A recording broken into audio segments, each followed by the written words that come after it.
Hey guys, welcome back to YourStory.com. I'm your business editor, Vishal Krishna, and I've got a special guest with you. You'd really like to speak to him about brands, how are brands surviving. He's an investor, he's a partner at Fireside Ventures. Vinay, you're already here. You've been waiting for me, my friend. 1 second. I'm just going to say hi, join in. Okay. Vinay, can you just say hi and I can invite you? You waved at me, but just say hi. Okay. Hi, Mayank. Hi, Ashutosh. Kunal, Divakar, good to see everybody. Sagar, the Red Beast, I don't know who that is, the Deadpool. Hello, Divakar, good to see you again. Tripathi. Vinay says hi. So, okay, today's guest is an investor. He is from Fireside Ventures. He's a partner. You want to ask him about how your brands can survive the pandemic. Vinay, hi, guys. Good to see you. Finally got this thing. Vinay, you're actually early compared to all my other guests. You're at least 2 minutes early. Well done. How are you? Oh, okay. Good. How are you doing? I'm very good. So glad I could host Fireside Ventures, right? And you just told me you've got 22 investments, and I was at 10, and I have a lot of catching up to do, my friend. Right? That was a long time ago, Vishal. Absolutely. That means we have to catch up. We didn't catch up last year. A couple of years ago, we met for a live, obviously, and that Yeah. means we need to have lunch again. It's been about time. So yeah. So Yeah. what are we talking about today? Fireside Ventures and how they, look at brands and how they invest in good entrepreneurs who've got some brand play. But I'll leave it to Vinay. Vinay, you do the honors of introducing yourself and what is Fireside? What has it done so far? And what does it plan to do in the coming year? Yeah, I think we're very excited about the consumer opportunity in India. I think India is at this very interesting fulcrum where there is a whole host of millennial and Gen Z consumers who are Absolutely. looking for new brand stories, new categories, new products that they can consume. In fact, about 75% of India is under the age of 35. And so which puts you and me in a minority, my friend. Absolutely. Don't reveal our age. um, Yesterday, somebody asked me what batch of Bishop Cottons was I from, and I refrained from answering that question, really, to be honest. Seriously, yeah. let's not reveal our age. Well, I'm a millennial, though. I'm millennial too. Yeah, Just right. it. For those of you guys who've joined in just now, I'm with Vinay, who's the partner at Fireside Ventures, and Fireside Ventures has invested in 22 brands that are going after millennials and whatnot in India. He's going to tell you about the brands in a bit. We're doing the introduction. So Vinay, just tell us. Yes, you're going after the millennials for sure, and So these consumers are growing up on a diet of digital media. So it's very difficult to find them through traditional media channels, and therefore right. their habits and attitudes are different. Also, there's been billions of dollars that's got poured into building the digital infra of India. I'm talking about horizontal e-commerce, vertical e-commerce, pharma e-commerce, social commerce, food delivery, B2B distribution. And what we're looking at is in this fulcrum of millennial consumers looking for new stories, new brands, and this whole exciting ecosystem that's got built out. How can we build out exciting new brands that can cater to these consumers over the next 5 to 7 years? Okay, and 22 investments. Do you want to name some of them that are highlights in the investment? I for one, love Boat, and I've used their product. By the Boat being the speakers headphone company, right, and done very well, right? Do you want to talk about a couple of your investments that have really done well? Obviously, all of them are Yeah. your favorite. Yeah. So we invest across the consumer wallet, Vishal. So right from retail to fashion and lifestyle to cloud kitchens to CPG or personal care companies, food and packaged food and beverages, health and nutrition, immunity. So we've got a whole kind of spectrum of companies in various different categories. We've got, for example, in the kids segment, we've invested in Mama Earth, Magic Crate, frog cycles. In the healthy and active lifestyle space, we've got yoga bars, Kapiva, Azani Sports. In the millennial women space, we've got Pipa Bella, Gyno Veda, which is women's health, Fable Street women's wear. And you've talked about lifestyle, so we've got Boat, we've got Vadham Teas, Design Cafe, Samosa Singh. So the list goes on. And There's a whole. there's Bombay Shaving Company. I never use them, but yeah. So Yeah. They do right, have a beard grooming range as well, so you might want to give them a check it whirl. out for sure. I'll go give it a try. I mean, are they available on Amazon now? Yeah, they don't unfortunately get covered under essentials, Essentials. Oh, but nice. hopefully will be available pretty soon. That's so sad. I mean, a men's beard is not treated as essential. That's terrible, man. That's terrible. But but honestly, loved your investments. What is the thesis? So you gave us a breakup into your investment thesis. It is basically lifestyle, some kind of fitness, right? Healthy lifestyle, I living. think the thesis is pretty simple. In 2018, India crossed $2,000 GDP per capita. And if you look back at the world and especially our neighbor China, that's about 2004 in China. And between 2004 and 2018 in China, there was a bull run on consumer products and services. And essentially, the reason why it happens is beyond $2,000 per GDP per capita, people actually have money in their pocket to spend on discretionary goods. It's not rent, Absolutely. utilities, transport, mobility. It is beyond that. And that's when the consumption economy really kicks in. So Hmm. that's what has excited us. And so there is that consumer who has the ability to spend. So just to give you some numbers, in 2004 in Hmm. India, there were about 8% households which you could classify as upper middle class or affluent. In Hmm. 2018, that is 25%. That's one in four households. In 2030, that's going to be one in two households. So that gives you a sense of how much of discretionary spend availability is going to be built in India, and Hmm. therefore obviously people are going to look for brands. So just to give you a case in point in one category, apparel. Apparel is $100 billion category in India. But with all the big brands that we see, Manyavar, Adidas, Nike, homegrown Hmm. brands, foreign brands, only 25% is still organized. 75% is still in the unorganized sector. All of that is going to become more organized. People are going to look for trust marks, brands, stories that they can relate to, and uh, and that's essentially what the thesis that we Right. are going after. Obviously, the access point to that is very interesting, which is also very core to our thesis, which is saying they need to be able to leverage this digital ecosystem in order to reach their consumer, both in terms of physical availability of goods and also mental availability in terms of awareness and brand equity. Great answer. I mean, I want a couple of thoughts from you on people are asking me, how did you start up? How did you become a partner? What was the genesis of Fireside? You should tell us that story. So it's a bit linked to a bit of my background. It'll be a little boring, I'm sure, but I spent about a decade in Unilever running a bunch of brands which people recognize like Lakme and coffee, the Brew Coffee brand, etc.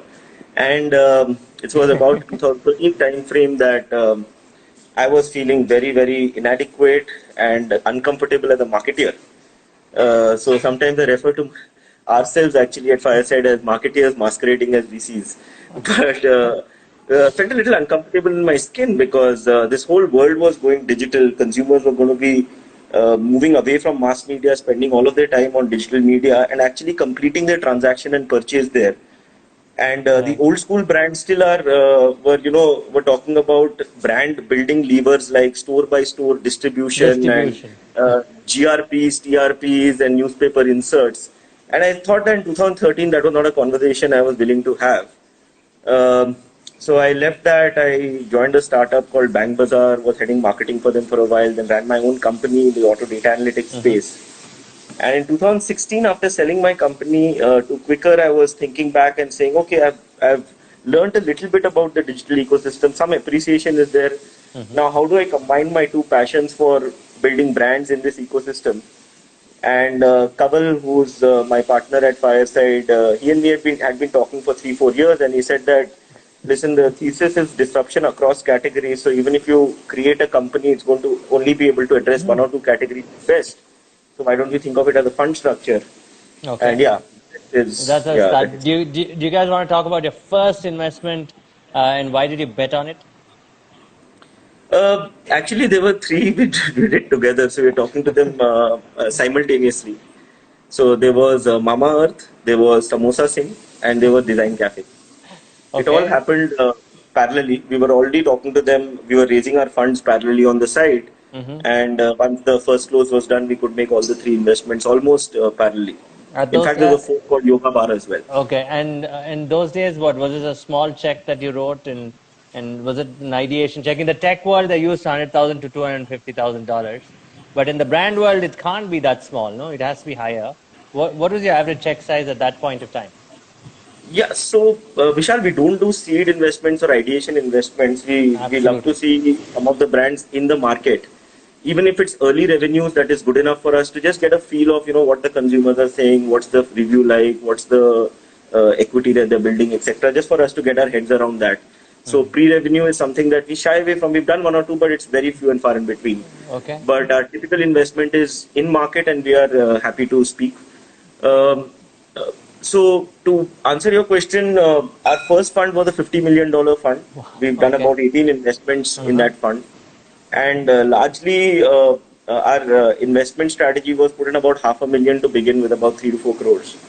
And then Nice. as the company grows and can prove some of those proof points on product market fit, business model validation, some kind of price point gap filling in the market, etc.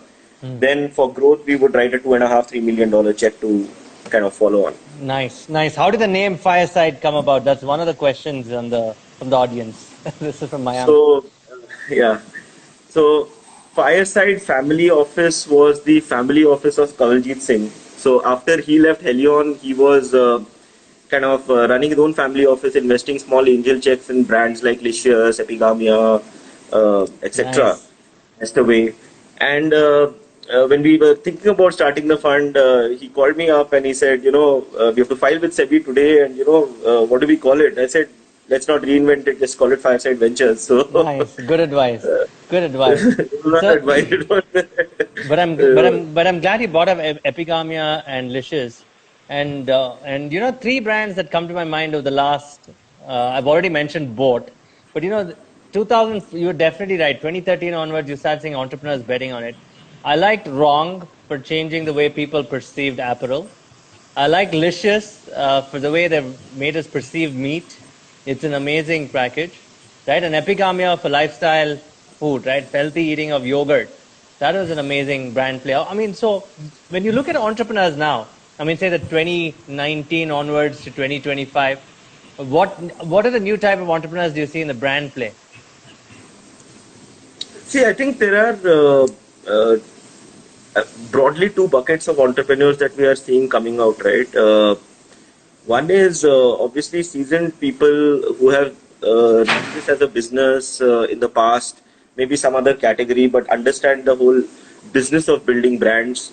And they're looking at gaps in the market and coming out with a clear thesis of saying why an incumbent brand cannot take advantage of this gap in the market, and why this is ripe for disruption with a startup kind of situation.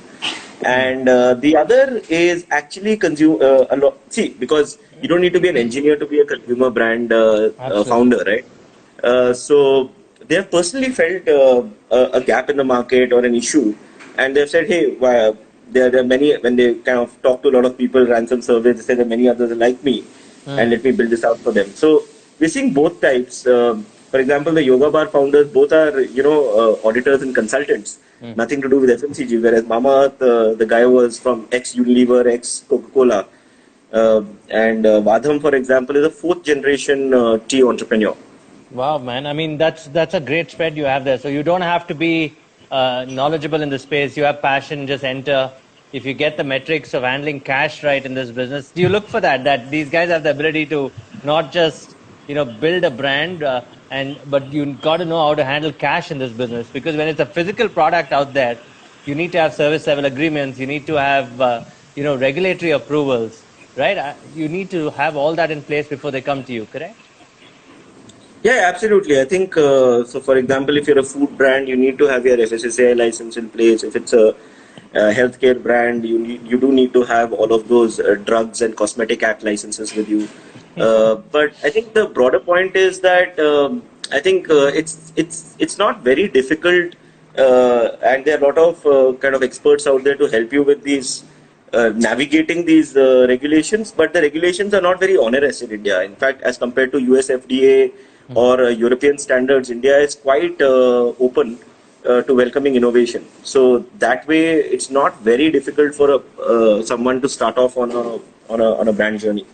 Okay, and when you started up the fund, right, and you had to go raise money from family offices, institutions, is this an all India fund, exclusive fund with Indian institutions and Indian family offices, or or is it also a global fund in nature where you have global investors or limited partners from abroad? So we in our fund one about 70%, sorry, about 85% of the money was domestic. Hmm. Uh, and in our current fund two, about it's split down the middle actually. Okay, okay, great, great. So when you went about raising, they want to ask you, audience saying, as an entrepreneur, you came from a very different, you came from a tech side, marketing side. How did you handle fundraising? Was it easy for you? No, short answer.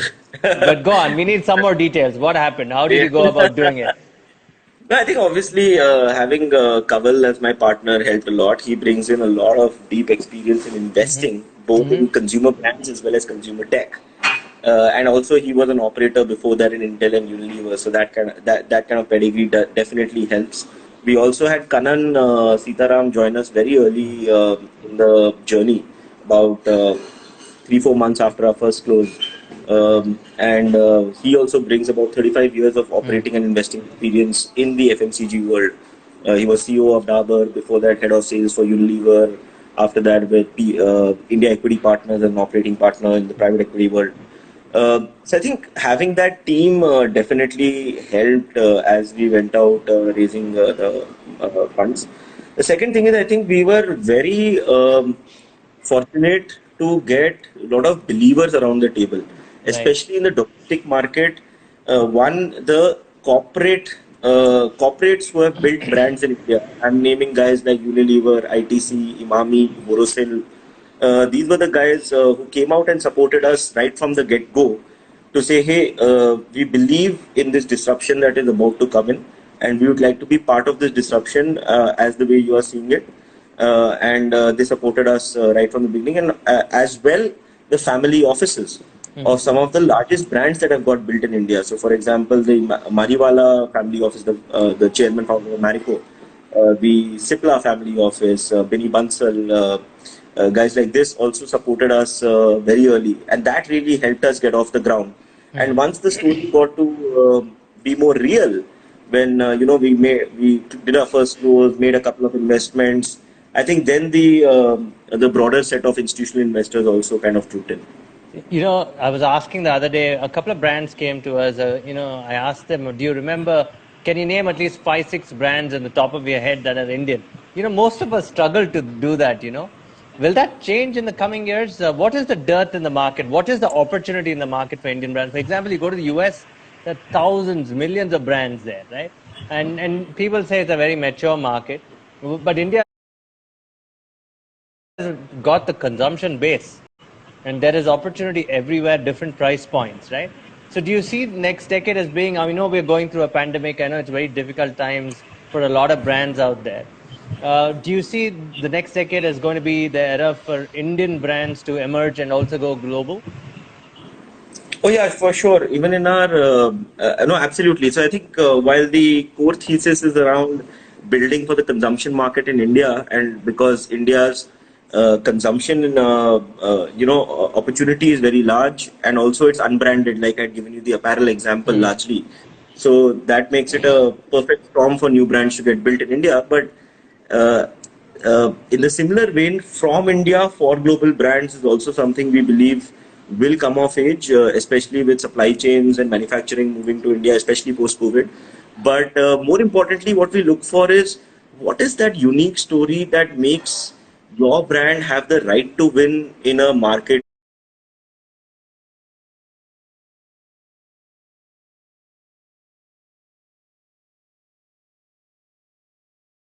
like Europe or US or UK or Australia or wherever you're targeting.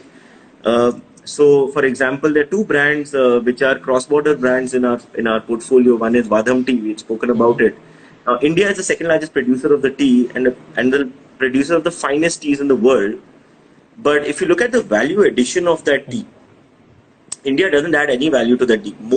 About 97% of Indian tea is exported bulk. So it's just leaf, right? It's just leaf cured and sent.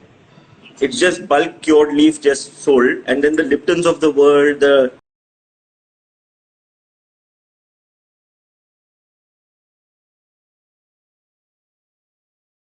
Tetleys of the world, the Twinings of the world, they are the ones packaging it and selling it globally. Uh, the similar number in China is that the value addition is about 3x of India.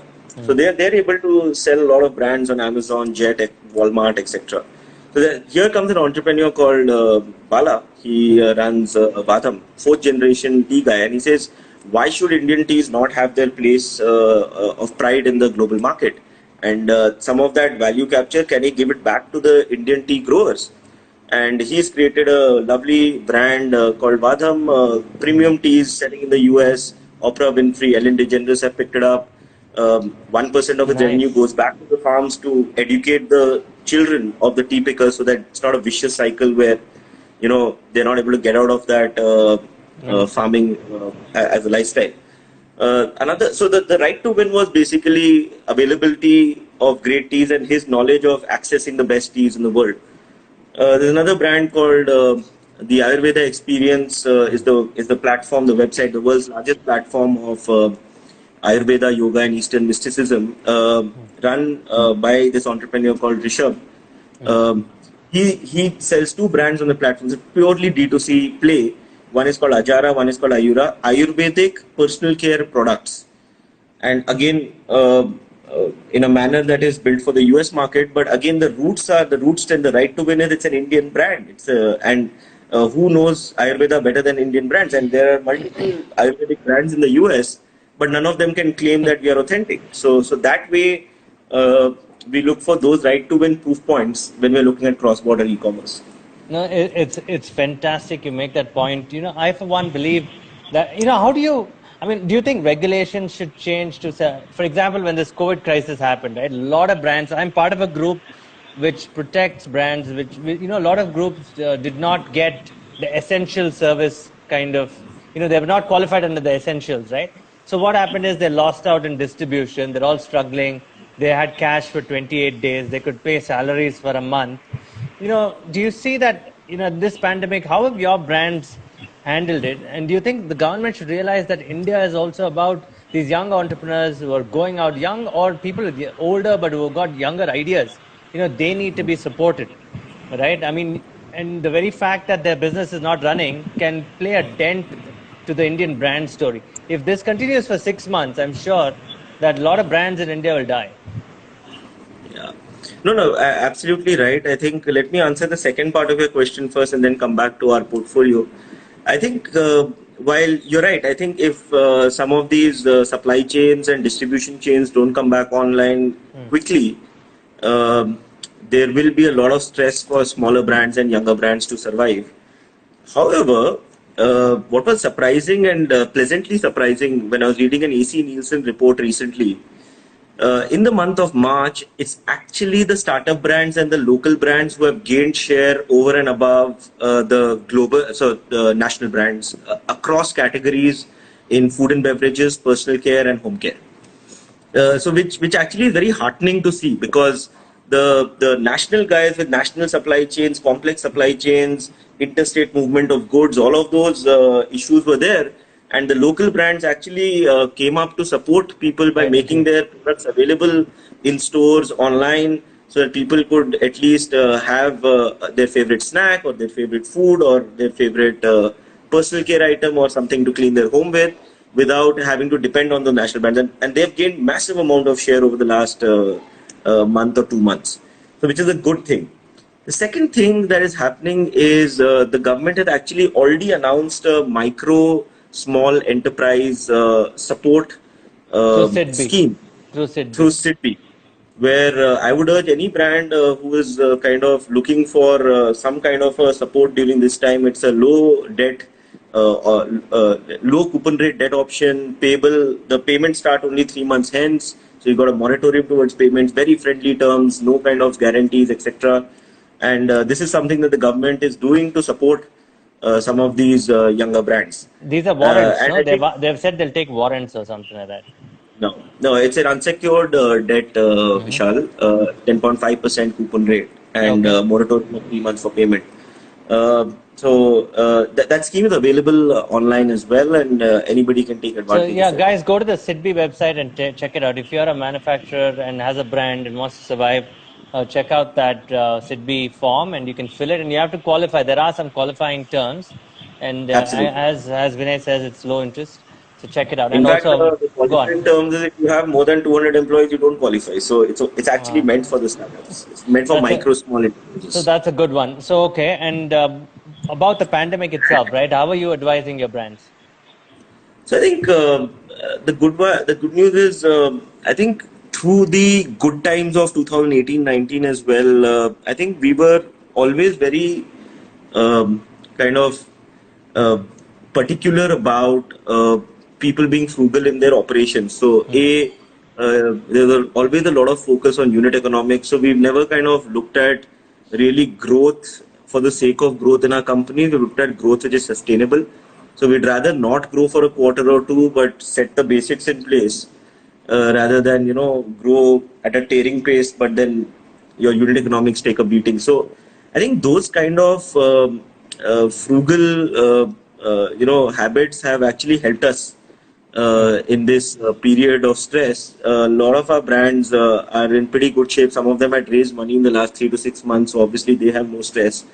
Even the other guys who hadn't raised money have enough in the bank to last them for some time because they had these frugal operations. And as and when the supplies come back, I think Hmm. we'll see how we can kind of start building them back up again. Hmm. Yeah, there is some stress in the portfolio. I mean, but it's not as bad as we one would imagine or we would have thought at the beginning. When we took stock, we were also very pleasantly surprised. And then with those companies going through that stress, we are also kind of looking at how we can add to their kind of runway. Obviously, see, hard calls have been taken or have to be taken. Hmm. Hmm. So And what are those cost hard cutting. calls? I mean, hard calls would be delaying salaries, or would you say that half salaries? Would you say Actually, that's the last then? thing that we touched. We Okay. first we took a knife to all kind of costs, saying, do we need, obviously we don't need marketing at this point of time, so big costs is kind of shaved off. Hmm. Uh, do we need physical locations for offices and all? I mean, even after the lockdown is lifted, I don't see people getting back to office in full blow. Absolutely. Absolutely. So do we need those big offices? So we let go of a lot of offices. We let go. So we took Hmm. a knife to a lot of cost items. Even for example, some fixed costs on, for example, some of the tech that we were using. We said let's go back to it when we really need it. Right now, we'll go back to how we used to scrappily operate as a young Correct. startup years Correct. back. Correct. So we don't dive to a lot of these costs before obviously talking about salaries. Now, yes, in some companies, after doing all of this cost cutting, we didn't need to take any salary decisions. In some companies, we had to, and that includes a mix actually. Vishal, it's again like a kind of like a I understand. spectrum from Uh, maybe some salary cuts, and obviously starts with the leadership, to furlough, to saying, can you do a part-time work for us, and we don't need so hmm. much work to happen over the next 6 months, and we'll get you back, to outplacing them, and we've kind of engaged a bunch of firms to help us with outplacing some of these candidates. Obviously, notices have been given and stuff like that. So, hopefully, those kind of at least at the cost of maybe one-tenth the employees going under some stress, 90% employees get Absolutely. continue to get their salary. Otherwise, that could also be at risk if you don't take these calls right now. Are you still receiving pitch decks? Are you going to double down on your investment? What are you going to do? We are definitely receiving pitch decks. So, like I said, Vishal, we're just about getting done with our Fund 2 fundraise. So, we're sitting with some capital to be deployed from that fund. So, we're very happy to evaluate any interesting Okay. companies and founders who are building something Okay. interesting. Obviously, we have to get our heads in the right place as well. We are unsure of how the post COVID world will look like and how things will open up. So We are also doing a lot of education at this point of time, and re-educating ourselves and trying to make sense of this and reevaluating, how do we prioritize categories, how do we prioritize which kind of business models, channel mixes, etc., that might be more attractive in this world. Okay, how about companies that survive and say, okay, I've made some process innovations during the pandemic. I have mixed a bit of kirana, distribution, large retail, and selling on e-commerce. I've managed the three. My unit economics are working out. I've worked out during the pandemic like this. I've survived, and now I can come to you. Is that what you look for? People who survive, or rather who created some kind of process innovation during the pandemic? No, I think I mean, the broader point, Vishal, is uh, I think it's a great time to invest, and over the next 6 months, definitely great companies will be formed. So if you look at the aftermath of the financial meltdown in 2009, Airbnb and Uber were formed then.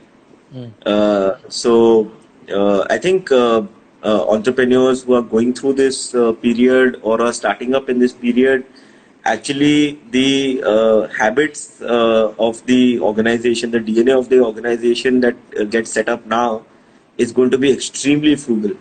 And I think that will hold these companies in very good stead as and when the good times come back, and they will come back. I mean, Okay. it's a cycle. It's not like all is over. In the next 2 to 3 years, especially once the vaccine is out and there's relative vaccine, penetration of the vaccine given to a lot of people, I think things will definitely come back to what we call the normal and better. And at that time, I think these companies who have been scrappy enough to survive through this period or start up during this period have the right DNA, have the right cost structures, have the right margin profiles, have the right unit economics to really blitz scale. And we'd love to kind of look at how we can partner with such teams. Great answer. Let's move on to the audience questions. This is from the handle Alter Egos, and he says, "How are you helping Mama Earth at this point of time in the pandemic? I mean, they have a physical retail presence too, right? How are you helping them?" Actually, Mamaearth is more digital than physical. It does have a physical presence, but its bigger business lies online. Um, Actually, I don't think Varun needs too much of our help. He just raised a very large round of funding towards the later part of last year. So he's sitting on enough capital, enough runway. He's got the right team in place. He's got the right leadership in place. He himself is charting out the next steps on how it is, how he wants to come back. In fact, in many subcategories within his brand, especially like the baby care segment, he's already back because it's been listed as a essential Essential. commodity. Nice. So that way he's already coming back. So at this point of time, actually, because he's got some time on his hands, he's talking about some fundamental, strategic moves that he wants to make. That's what we're helping him think through. But in his core business, I think he knows much better than us. No, that's a valid point. Next question from Abhishek. He says, he runs an agency that works with a lot of brands, and he wants your view as a marketer. How do you see brand positioning at this point of time? Where there is an opportunity also to get people to use the product, and versus offline marketing and online marketing, where do you see the spends go?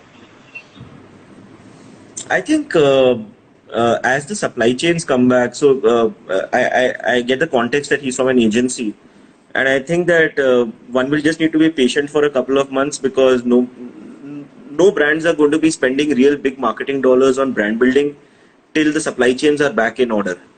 Till they are sure that when they do brand marketing and there's a spike in demand, they are able to service that demand. Till that kind of confidence in the companies come back, and I think that's just 3-4 months away.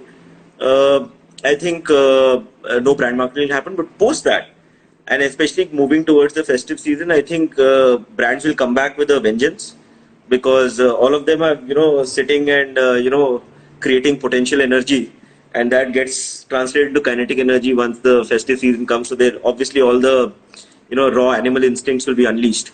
And the Now, spend will go to TV. Is it TV or digital? Or I think it's going to be more digital. okay. My sense is that because it's going to be over-indexed on digital because e-commerce anyway as a theme has got a step lift during this lockdown. Just anecdotal points like, people's parents who've never ordered online have started ordering online. They're ordering meat online, they're ordering vegetables online, they're ordering grocery, they're ordering food, and they've never done this before. And now that they're doing it, they're forced to do this. They're saying, hey, the price is great, the quality is great, it's convenient. Why do I ever go back to my old way of doing things? And we've seen this play out in China as well, where e-grocery got like a step jump in its penetration and usership. Even once the lockdown started being taken off in end March, early April, those consumers have continued to be sticky. And I think that's data that everybody is seeing and saying, there is going to be a secular shift towards more e-commerce, and therefore a lot of spends therefore will follow to digital as well. Okay, Paras, who runs a brand also, he asked a very good question. He says when the pandemic is over, there's a lot of consumer behavior changes.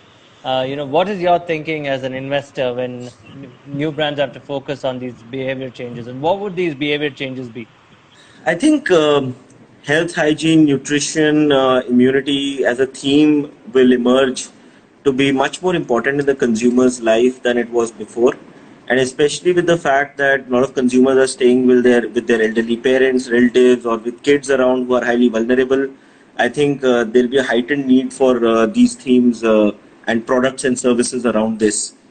Uh, we've already spoken about e-commerce as an emerging kind of trend. I think a lot of consumers in India have gone through a lot of pain, and one needs to acknowledge that people have lost their jobs, their livelihoods. A lot of businesses have gone kaput, and therefore there will be a return to value for money offerings. People will want more value for money in what they are consuming. So we will see some amount of down trading, smaller packs, more value for money packs, etc., that are coming through as people come back, because put down price will become a key issue. Uh, also, for example, I think social selling will become a very interesting channel. And I was just talking to a couple of investors, etc. I think what's happening is that people have seen a reduction in their house income, and they are looking around figuring out how can they support their house income. So the rush to sign up as a social seller has become much higher now, because that way they can complement the income in the household. So, and Okay. therefore social selling as a channel will become much more interesting as we go forward. um, yeah, I mean, Okay. Okay. You also, go. Okay. Go on. Sorry, I interrupted you. Go on. I think, see, in the entertainment, leisure, travel space, it'll see a big fall. I mean, people are not going to be rushing back to restaurants and bars and multiplexes and malls, or jumping on an aeroplane for the next holiday for No. some time to come. Yeah. So for Absolutely. that section of society who hasn't been that impacted in terms of monetarily in this pandemic, I think there is a certain wallet share that gets unutilized. So that wallet share will come back to digital entertainment. It Good. will come Good. back Good answer. Yeah. To brands as well. Trying new to brands. brands. Yeah, so he says, okay, Paras goes on to add that, okay, when these behavior changes take time, what should brands keep in mind a break-even point while trying to gain market share? That's a good question, adding to your point. Oh yeah, absolutely. I think our advice to all of our portfolio and any brand that we speak to is saying cautious optimism as the lockdown opens up. So spend on brand building, but make sure that at a contribution level you're still kind of breaking even. So the only runway that you need to provide for is the fixed cost of your people and your salaries. That way you'll be able to extend runways. If you go into a contribution negative territory, then that's going to put serious stress on your cash flows.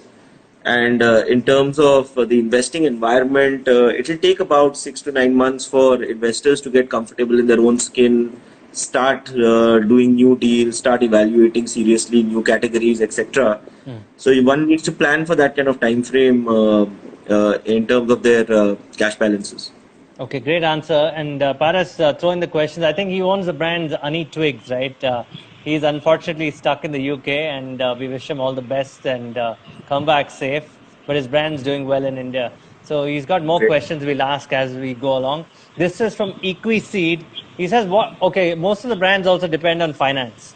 What about bringing a platform together for fintech advisors, fintech platforms, and your brands together to solve major problems? Like working capital, convenience financing for customers, distributors, maybe even kiranas, for example. Right? Do you see that as an option now?" Oh yeah, I mean, actually, this is something that I wish my partner Dipanjan was here today to take that question. So he's been working pretty hard over the last couple of years, and he's built a whole finance ecosystem which ranges from family offices who give mezzanine finance or mezzanine debt to venture debt partners to NBFCs and banks, and across various products, whether it can be a pure term loan, it can be a working capital loan, it can be a buyer's credit, it can be a bill discounted product. In fact, there are some new concepts that are getting created in this market. There's a recent investment, a recent company that's come up called Club, or there's another company called GetVantage who give revenue-based financing for brands who have working capital needs. So I think one needs to work, excuse me, with all of these partners and identify what is the need for capital. So in the sense that at least in our limited experience, what we have seen is there are 3 or 4 pools of capital that a brand needs. A brand needs capital for its team. It needs capital for marketing. It needs capital for working capital, for inventory and receivables. It needs capital for project finance if it wants to set up a factory or a manufacturing unit or an assembly plant or something like that. Now, all of these needn't be equity dilutive in our heads. So I think for team and marketing for sure, because they're very high risk investments into a business, equity is the right instrument for it. But for working capital with real assets backing it, for capital finance or project finance with real assets backing it, we think we also advise most of the brands that we work with that debt might be the better option for you. And then we work with this whole ecosystem of debt service providers to kind of finance these activities for the brand so that the founder doesn't have to dilute too much, or whatever he is diluted and raised equity that lasts him much longer. That's a great point. That's a very valid point. And for coming from VC, that's an amazing answer. That talks about your background also, brands and, coming from FMCG side, right? You guys understand that debt's also important in this segment. Yeah, we hope we have the answers. We just we think this is right for now, and hopefully it'll turn out right in the future. Okay, there's a question straight away. You said marketing costs have to be cut down. If you can advise us on what type of marketing can we do at this point of time? For example, for a brand, can they do Instagram marketing? Can they do Facebook marketing? Offline is off the question. I mean, you cannot do marketing in kirana stores at this point of time, maybe even in the retail stores. But what type of marketing would you suggest for brands at this point of time in the F&B segment? This is from Mayank. So I think if you are able to supply, then you are ready for marketing. If you are not able to supply, I would say conserve the dollars for the day you are able to supply. Now, within that, obviously, even if your ability to supply is fractured, but it's going through, it's a great time to build equity because, CPMs are down 50%. Nobody's advertising. So you are going to get throwaway rates in terms of advertising and build that equity at this point of time. And especially for digital brands, I think it is very important to build communities and engage those communities. Right. So just to give you an example, we have a brand called Azani. Now, Azani is in no way to supply. It is in the apparel space, non-essentials. So he's not spending money on marketing, but he has always been working with a cloud of influencers, if I can use that word, or cloud of micro influencers who are into fitness, calisthenics, athletics, boxing, yes, judo, etc. So they're just sharing their regular everyday at-home workshop. And he's the brand becomes the conduit for them to popularize their style of workout because the brand has a larger followership. So he's using these kind of nifty low-cost techniques to keep his community engaged, give them some value, even though if he can't provide the product. so that as and when he can provide his product, the consumers will remember and have top of mind love for Nice. his brand. Say, at a tough time, you are the one who's helping me out. So I think that's the relationship a brand should be able to build with their customers. Okay, watch out for those low CPM costs, guys. Go check them out. If you have the cash, go ahead with it and do good content. Just don't spend, right? And Yeah. next question's from Mojo, and he says, Geo and Facebook have had an amazing tie-up, and it is true. They've announced that they're going to change the way small shops buy, deliver to end consumers, which is actually good for Indian brands. That means there's more they can do with the platform, but they haven't announced how the platform will be and what it will be. It's currently going to be a CRM of sorts for Kiranas, a POS kind of a system where there'll be data collection. Then it'll connect to Reliance Retail, and probably after that will a lot of young brands come on board. I don't know. So, but what do you think about Geo and Facebook at this point in time? I think it's for Facebook, it's imperative, right? Uh, US has a population of 330 million. The number of Facebook users in India is 400 million. So Facebook has more users in India than all of its home market, and with a lot of headroom to grow. And they are locked out of China. So it was imperative that they had a play here. And a couple of years back, they tried their WhatsApp payment, did not Work, successfully yeah. navigate the regulatory framework in India. I think that's when they realized that they need to partner with someone local to kind of help them navigate this space. It's a great investment. It's quite coincidental that the NPCI also took back the 33% limit on share Absolutely. of digital Correct. payment Absolutely. service providers the same day that this was announced. So I don't know what that, how I can read that, but very coincidental. But I think coming back to brands, I think it is a very interesting time. We've been talking to WhatsApp as well. We've been Mm-hmm. talking to Geo as well, and our reading of the situation is that this whole conversational commerce stack driven on the backbone of Kirana for last mile delivery and through the entire geo infrastructure for reach and payments and all of that will be a very heady cocktail indeed. And it could accelerate this unorganized to organized transition even faster than what we had imagined. Because suddenly you have about 400 million people connected, able to pay, and able to receive goods at the click of a button without having to understand how to even navigate a new app. Yeah, Uh, that's powerful. so that is very powerful indeed, and we'll have to wait and watch, but definitely something worth tracking if you are a young brand, because it's only a matter of time before which it becomes imperative for you to participate in that ecosystem. Okay. Now, this is a question which is interesting, and I wanted to ask you too. A lot of people have been asking about social selling, the people to people selling, which is Manish and Paras have been talking about it right now as we speak. Is it really going to work out? I mean, I hear about housewives now saying that, oh, I can do something and sell online at this point of time on a platform. The social selling, is it good for brands? Will it happen? Social selling has always been around, even without the internet. Hmm. Tupperware, Amway, Absolutely. Oriflame, Absolutely. Different way of marketing. Yes. Um, so I think the way social selling works is there are a lot. There are three pillars on which it stands, right? One is, and you've got to analyze those pillars to understand why it may or may not work. One is that there are a lot of people in my circle of influence who are not very comfortable buying online. They don't know how to navigate Amazon or Flipkart, or have never created an account. They worry about the efficacy, whether the goods will arrive, they won't arrive, we don't know. But they still want some goods that are not available in their local, retail system. Let's say if they're sitting in a town like Jabalpur or Jabua, or any of these smaller towns. So that's one pillar, saying there are lots of people in my circle of influence. I know the internet. I'm a young guy. I am comfortable navigating all this. I can help them as well. And it's already happening. Without the apps being there, people are already ordering on Amazon for their granddad, for their mamaji, for Oh their yeah, yeah. chachaji. Which is what we do. So there's a guy in the neighborhood who'll say, "I'll order for you. I'll handle it." That kind of thing, huh? And he'll Yeah. probably take a commission for it.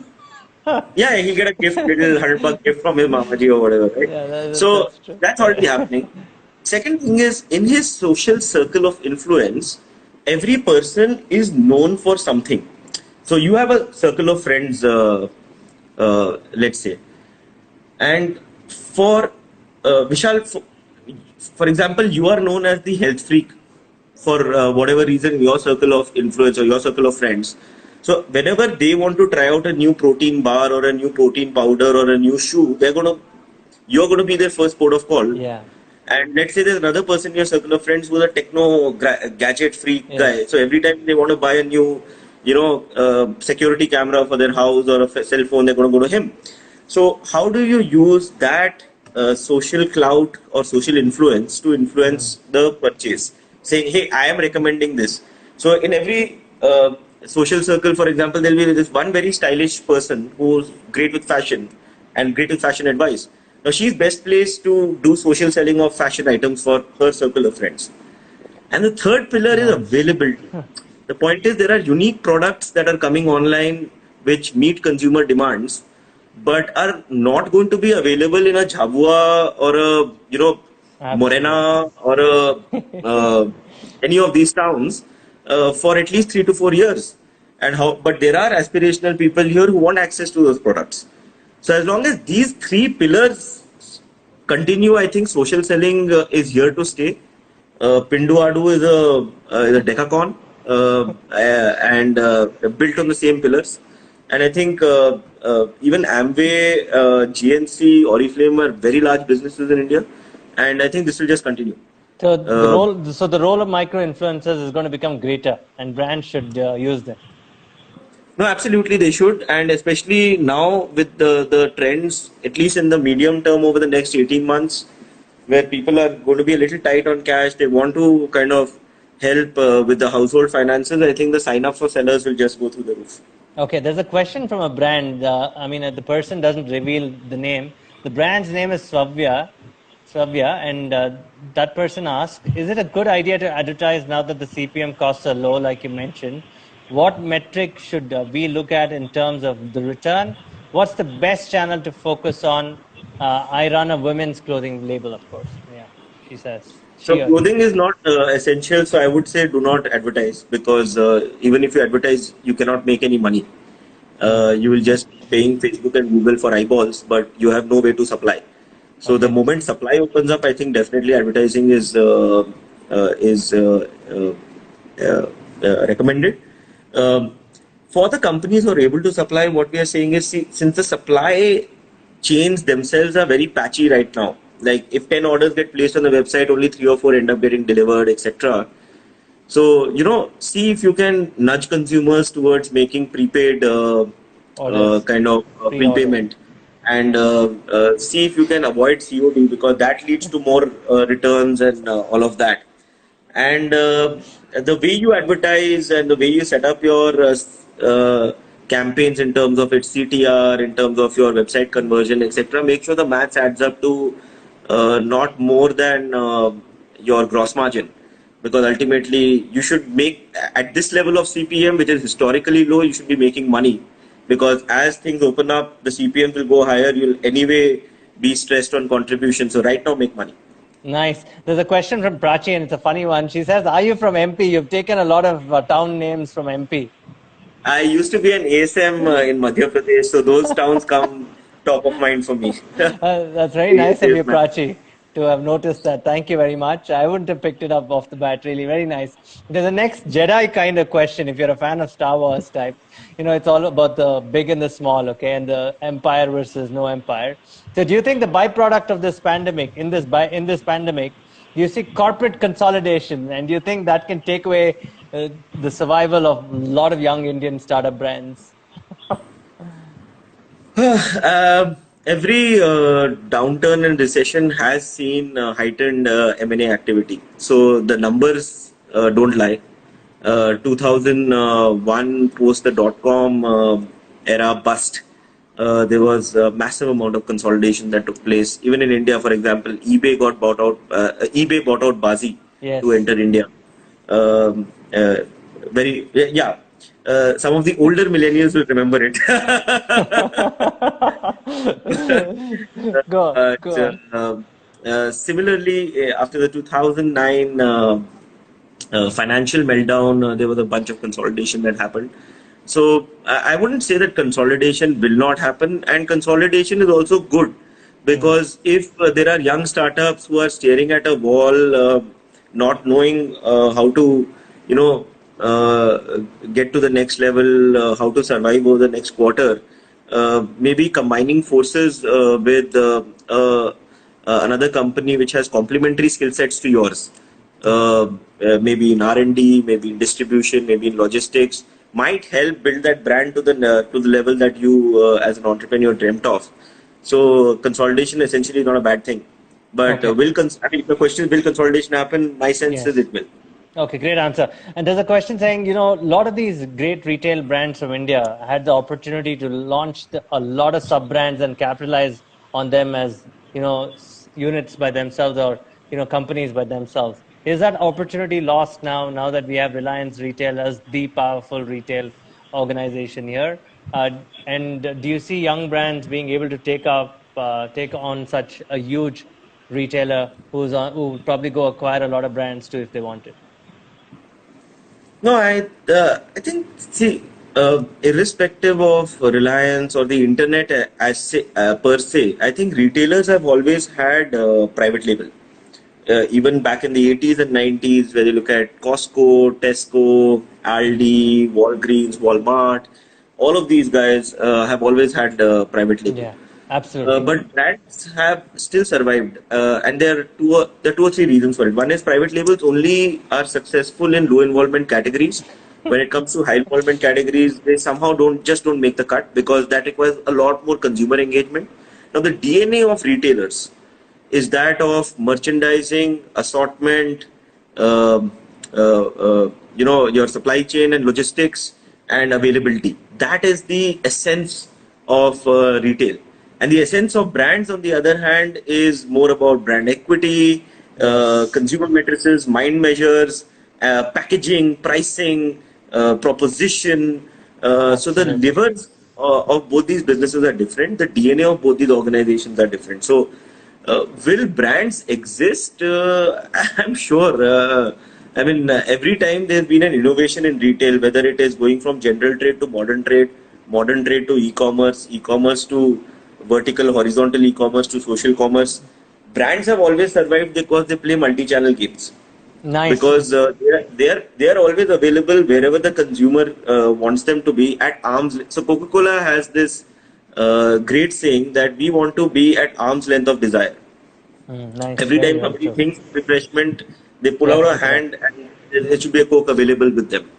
So I think as long as brands play their game well and retailers play their game well, I think both have a reason to exist in this world. I don't think it's one or the other. Yeah, there are some categories definitely that will get impacted if one retailer or a couple of retailers have a very large presence in a market. But let's say look at the US market, right? Walmart has about a 40% share of retail. Between the top three chains there, they have a 75% share of retail. But it is also the country with the maximum number of brands in every category and maximum number of Absolutely. billion dollar brands. So it's Absolutely. not like the retailers have been able to consolidate and take away the business of brands because I think the rhythm of both those businesses is very different. Great. Last two questions, and we're running out of time. So, quick answers. How do these people, the audience that's watched this for an hour, how do they get in touch with you? If they're young entrepreneurs with a brand story, where do they write to you? Quickly. So I'm available on LinkedIn. You can hit me up. You can write into my email. I'm Vinay at firesideventures.com. Happy to answer any questions or any general catch up as Okay, well. guys. Again, Vinay at firesideventures.com. As simple as that, right, Vinay? So, I'm Vinay, fairly active on LinkedIn as well. Both work for me. nice. Write to him on LinkedIn too, please. And by the way, final question. What are you reading? Quickly. We have another 40 seconds. So, So it's a book called The False Economy. It's a history. It's the world history described through an economics lens. It's written by this guy called Alan Beatty. Mhm. He's the the chair of economics at the Chicago Booth School of Business. Okay, false economy. Yeah. False, and they want to know your full name to hit you on LinkedIn. Vinay Singh. Vinay Singh, simple as that. So the false economy is his favorite book. Guys, Vinay Singh is No, that's not amazing. my favorite book. Don't misquote me. That's just a book I'm reading right now. My favorite book is Nudge by Richard Thaler. Which one again? What's your favorite book again, quickly? It's called Nudge by Richard Thaler. It operates in that intersection between behavioral economics and marketing. Must read for any brand owner. Okay, he's reading The Nudge. You've read The Nudge and it's your favorite book. And the other book was? The False Economy. The False Economy. Okay. And somebody says, yeah, I've read it. It's about the tulip mania and all that, right? Is he right? That's one chapter. One chapter of it. Okay, that's great. Vinay, you're amazing as usual. Our lunch is pending.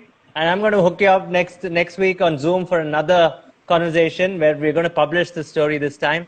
Thank you for being live. You're amazing. I'll see you in a bit, sir. Look forward to it, Vishal. Thank you so much for being an amazing host as always. Thank you for watching. Thank you for your patience. Bye. Stay safe, everybody. You too. Bye. Stay safe, everyone. Yeah. Bye, Vinay. Bye.